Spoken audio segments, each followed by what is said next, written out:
Ето ни и нас в петък. Здравейте, това е краткото издание на Денят отблизо с мен Мария, защото след малко ще заговорим за една, бих казала, рядка болест, за която не се говори много, но пък Българска национална телевизия прави кампания за това.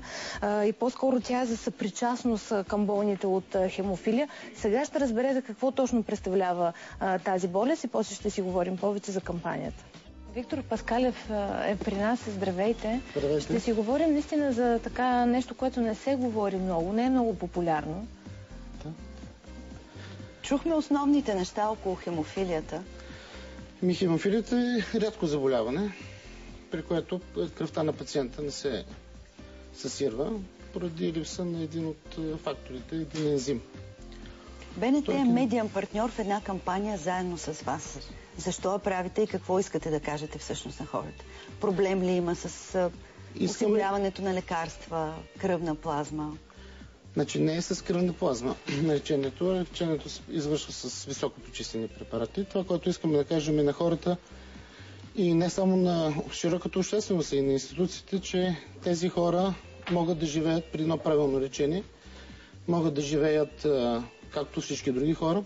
Те не се различават, те са сред нас и не трябва да бъдат дискриминирани за това, че са болни или че не трябват... Има ли такова нещо? Дискриминация? Винаги има, когато има човек някакво заболяване. Каква е тя? В какво се изразява? Изразява се в случаи, когато разберат, че човека е болен от хемофилия, те освобождават го от работа. Имаме такива случаи в провинцията. В София не е основно, но в провинцията. Какво се притесняват основно хората, че да се стига до там, да се освобождава човек? При всички положения се притесняват от неяснотата какво е това хемофилия. Че също трябва да разберат хората, че с хемофилията не могат да се заразят по никакъв начин, тъй като то е генетично заболяване. А има ли професии, които са противопоказани за болните от хемофилия? Професиите, където може да се получи удар, примерно в спорта, в по-голямата част на спорта. Което може да провокира удари и кръвоизливи. Да, където може да се провокират удари и кръвоизливи, тези заболявания, при това хората с това заболяване не е препоръчително. А да не би да става въпрос за такова освобождаване от работа? Не. Става въпрос, не искам да коментирам. За чист предразсъдък? Да, от чист предразсъдък. А имате ли проблеми с осигуряване на лечението, което е всъщност животоподдържащо? С лечението, осигуряването му, което е за сега, България, разбира се, има лечение. Вярно е, че сме на последно място в Европа по осигуряването на тези фактори. Това, което... Какво означава, че не за всички нуждаещи са осигурени? Те са, които се осигурят, но определено се изисква по световните стандарти, се измерва на глава от населението фактори на кръвосъсирване. Ние сме около 2 единици на глава от населението, което е абсолютният минимум за средно 4,5-5 на глава от населението трябва да имаме, за да имаме някакво добро лечение. Тук е момента да кажа, че трябва да има центрове за лечение на хемофилия. Тези центрове, защо трябва да имаме тези центрове? Защото на времето хемофилията беше детско заболяване. Хората едва преживяваха 12 и 13 години, но в края на 50-те години, началото на 60-те години се синтезират тия фактори на кръвосъсирване, в резултат на което се прави революция в лечението и възрастта достига до към 65-70 годишна възраст. Могат при едно правилно лечение тези хора да живеят. От тук следва вече ние имаме една група възрастни пациенти, които вече се страдат от заболяванията, които се страдат всички хора с напредналата възраст.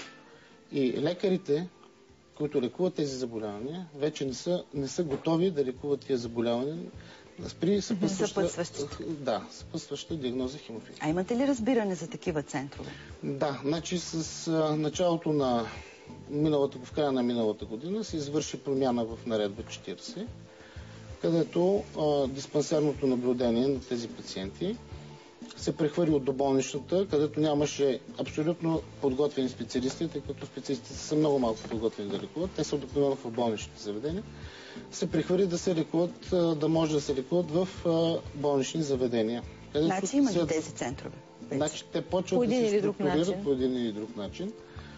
Те са много важни и са крайъгълен камък в европейските принципи, които са приети преди 4 години от Европейския парламент при лечението на това заболяване. Най-вече обаче искате да привлечете вниманието на хората към вниманието на хората и на институциите към тези проблеми. Във видеото, което видяхме преди малко, стана въпрос за тази зависимост при унаследяването.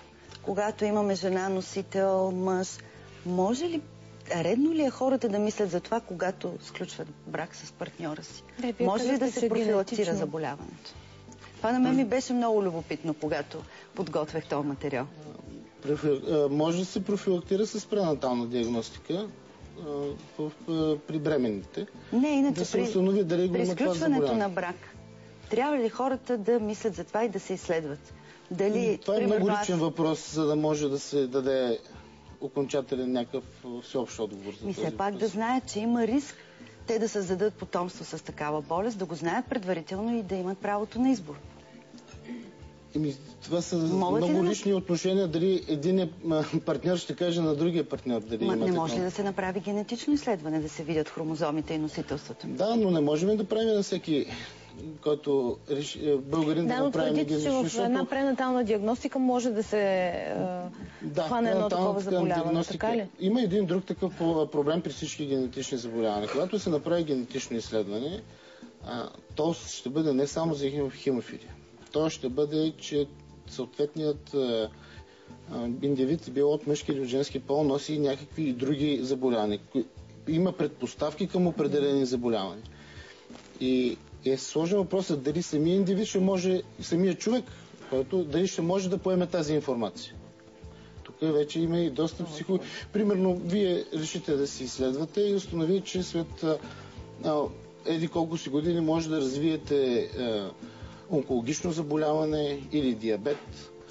Това е друго. Не може ли с генетичното изследване да се види дали аз имам тази увредена Хикс хромозома? Можете да го видите. Това е съвсем друго, е много конкретно. Може да се види, но то няма особено да е когато в рода имало хемофилици. Човек да има едно насочване. Аз знам, че при таласемията е по същия начин. Препоръчва се на болните или на родителите на децата, така да имат едно на ум. Впоследствие е добре преди сключване на брак, за да не се развиват тежките форми. Така е, но има и случаи, които са реални, където дъщерята не знае, че бащата е носител на чехика с хемофилия.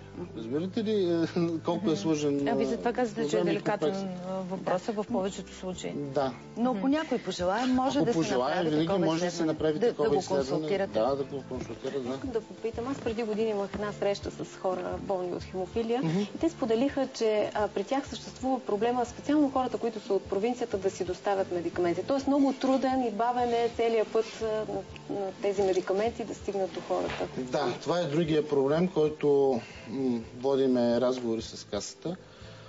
След прехвърлянето на лекарствата от обществени поръчки към Министерството на здравеопазването, към здравноосигурителната каса, се получи, тъй като процедурата на Касата е много тежка.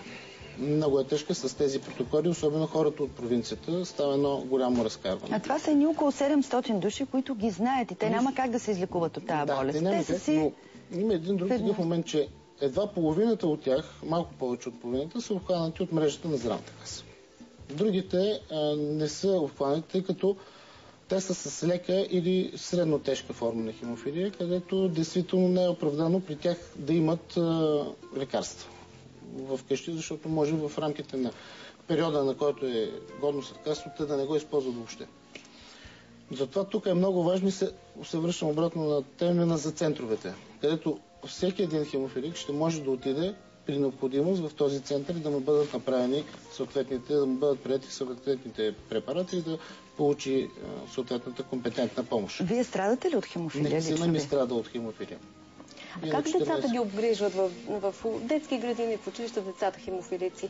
При тях е много сложно да не бъдат наранявани от съученици.